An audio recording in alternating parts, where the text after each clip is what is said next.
Good morning. How are you all? Fine? Okay. So children, today we are going to study subject English of class 3. Okay? Yes. So in the previous lecture we have completed up till page 84 in your Marigold workbook. Okay? Now we are moving further with the next page. See, page number 85. What is the next exercise? Question number 3. Fill in the blanks. Here you have given options also in your workbook on page 85. Options are also given, so you have to choose. Okay, you have already learned the chapter, so you know what comes. So first blank it is a dash went up the hill. So what went up the hill, children? See, your options are small boy, 12, path, brother, holy place, and fort. So what went up to the hill? A path went up the hill. Clear up till that? Now see what is the next. There was a dash on the hill. So what was on the hill? A sister or Meena was taking her brother up in the hills, right? So what were there in the hills? There were a holy place, right? So what you are going to write here in the second one? Holy place. Clear up till this? Okay. Now see what is the next. Meena was dash years old. Okay, so we have already learned in the previous chapter in question answers also. So ये कितने years old की थी Meena? She was 12 years old, right? So what is the third answer? 12. Clear? Now next, see, Meena carried a dash on her back. उसने किसको अपने bag पे उठाया था? Whom she has carried? She has carried her brother, right? So हम क्या लिखेंगे fourth number में? Brother. Clear after this? Now next we are moving further with fifth number. See, the boy was dash years old. So how many years did the boy was old? He was 4 years old. Okay, children? Now last fill in the blanks. The boy was Meena's dash. Who was the boy? He was Meena's brother, right? So here you can write brother also, and यहाँ पे तुमको अगर change करना है, in your workbook it is given like small boy, okay? तो तुम लोग small boy भी लिख सकते हो. Clear after this? Okay. Now see what is the next one. Question number 4 in your workbook. See, next exercise, write true or false. Okay? You have given here statement. You have to write that statement is a true or a false. Okay? Yes, first one see, there was a school on the hill. Hills के ऊपर क्या था? School था? No, there was not a school. There was a holy place. So हमारा जो first answer है, that is you will write false. Okay, children? Now see next one. Second number, the path went through thick and lovely woods. Yes, so that is true. So in the second one you will write true. Now third number, Meena was 4 years old. Did the Meena was 4 year old? No, Meena कितने साल की थी? Meena was 12 years old, right? So ये जो statement है that Meena was 4 year old, that is false statement, okay? वो statement wrong दिया हुआ है. अब देखो फिर fourth number में the boy was 4 years old. Yes, वो true है क्योंकि जो boy था small, वो कितने साल का था? He was 4 years old. Clear? Okay, now see fifth number. Meena climbed the hill slowly and steadily. So that is also true. Now sixth number. The boy was Meena's brother. जो boy था small, वो कौन था Meena का? He was Meena's brother, right? So that is also true. Now seven number. Meena's brother was able to walk. तो Meena का जो small brother था, वो walk कर सकता था? No, वो walk नहीं कर सकता था. इसलिए उसकी जो बहन है, means जो उसकी sister Meena है, उसने उसको अपने बैग पे उठाया था. So your 7 number is false. Now next last number, a man thought that the boy was a lord. जो old man था उसको क्या लगा कि जो boy को मीना ने carry किया है वो उसके लिए lord है. Okay, so that is true. अब देखो नीचे है next exercise question 5. Write a few sentence or lines on a brother or my sister. So that you will do by yourself in your homework part. Now turn the page on a page 86. See. क्या करना है इसमें? Question number 6 है fill in the blanks with the correct opposites of the underlined word. अब यहाँ पे तुमको fill in the blanks दी हुई है, ओके? हम जो normally fill in the blanks लिखते हैं उसमें हमको ऑप्शंस में से चूज करना होता है.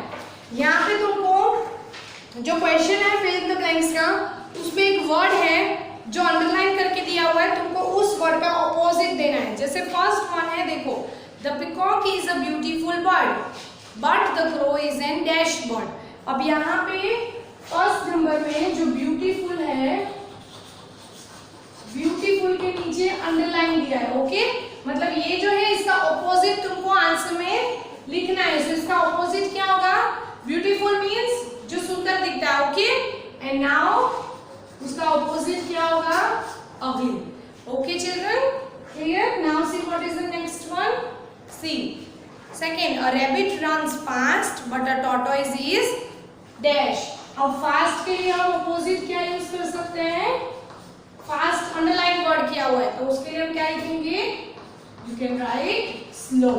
जो रैबिट है वो एकदम फास्ट रन कर सकता है और जो टॉर्टोइज है वो स्लो होगा। Okay, now see what is the third number. My bag is light, your bag is dash. So light के लिए हम क्या यूज कर सकते हैं? हैवी। ओके, अब है 4 number C. The elephant is a big animal but the rabbit is a dash animal. अब जो बिग दिया हुआ है, बिग है वो अंडरलाइन वर्ड है, तो बिग के लिए तुम अपोजिट क्या यूज करोगे? You will write small. Understood आपके लिए? हम कैसे करेंगे? Now next 5 number, summer is hot but winter is dash. So hot के लिए हम क्या यूज करेंगे? कोल्ड। अब देखो 6 नंबर क्या है? The Tulsi plant is short but the coconut tree is dash. तो शॉर्ट के लिए हम क्या यूज करते हैं? शॉर्ट के लिए क्या यूज करेंगे? टॉल। ओके, अब है नेक्स्ट, क्या लिखेंगे यहाँ पे? टॉल। अब नेक्स्ट है देखो 7 number, Motu is fat boy he is not dash. अब फैट, फैट मीन्स क्या होता है? मोटा, है ना? फैट जो होता है उसके लिए हम ऑपोजिट क्या यूज करेंगे? Thin. Okay, so clear up till 7? Okay, rest you will do by yourself in the homework. Okay, I have explained you. Now next exercise, question number 7. Write the short forms of the following words. अब तुमको 10 words दिए, तुमको उसका short form लिखना है. I have already explained in your grammar, but then also I am repeating this. Okay, so understood perfectly. See, first one तुमको दिया है. First है you are. ओके, सो इसके लिए तुमको क्या लिखना है? शॉर्ट फॉर्म लिखना है, जैसे हम ग्रामर के सेंटेंसेस में यूज करते हैं। सो क्या लिखेंगे? U, then apostrophe and then R E. So इसको भी हम पढ़ेंगे क्या? U R E. Okay, U R ही पढ़ा जाता है दोनों को, बट लिखने का जो मीनिंग डिफरेंट होता है, लिखते हैं वो। क्लियर? अब देखो नेक्स्ट क्या है? सेकेंड नंबर है वी आर। वी आर, सो इसको भी कैसे लिखेंगे? V apostrophe and then I. Clear children? अब देखो थर्ड नंबर क्या है? Third number it is given do not. Okay, do not है तो हम कैसे लिखते हैं?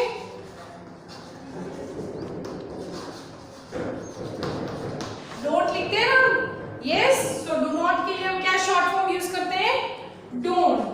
अब है नेक्स्ट 4 नंबर, she is, ऐसे दिया हुआ है, she is। इसको शॉर्ट फॉर्म में लिखना है, इसको कैसे लिखेंगे? देखो she apostrophe एंड लास्ट में s। इसको भी she is पढ़ेंगे, इसको भी she is पढ़ेंगे, बट ये शॉर्ट फॉर्म में लिखा है और ये फुल फॉर्म में लिखा है। क्लियर? समझ में आया डिफरेंस क्या है? अब देखो नेक्स्ट है 5 नंबर पे you will। Okay, you will। सो इसके लिए हम क्या यूज करेंगे? पहले हम ये लिखेंगे U, then apostrophe और डबल L। ये पूरा नहीं लिखेंगे, सिर्फ डबल L लिखेंगे। फिर भी इसको हम क्या प्रोनाउंसिएशन करेंगे? You will। Clear up till this? अब देखो नेक्स्ट है 6 नंबर में they are दिया है तुमको, तो they are, जैसे तुमने you are लिखा ये आंसर, वैसे ही तुमको लिखना है they, फिर apostrophe and then are, they are। Clear? अब देखो 7 नंबर क्या है? could not। तो could not के लिए हमने जैसे do not में don't लिखा, तो could not में क्या लिखेंगे? couldn't। Okay, understood? अब देखो 8 नंबर have not। 8 नंबर में क्या है? have not, तो हम क्या लिखेंगे? haven't। Okay, this is short form. यहाँ पे apostrophe आना चाहिए। If you forget this, your answer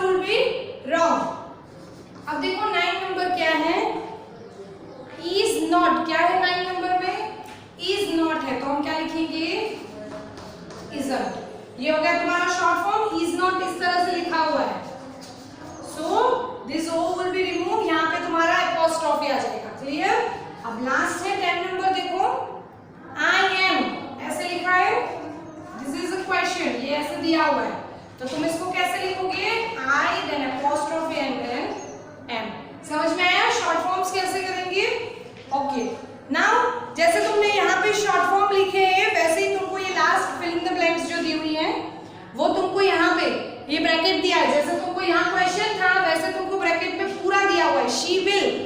अब जैसे फर्स्ट वन देखो तो ब्रैकेट है शी विल, तो तुमको आंसर में शॉर्ट फॉर्म यूज करना है, तो इसका आंसर क्या होगा शी विल।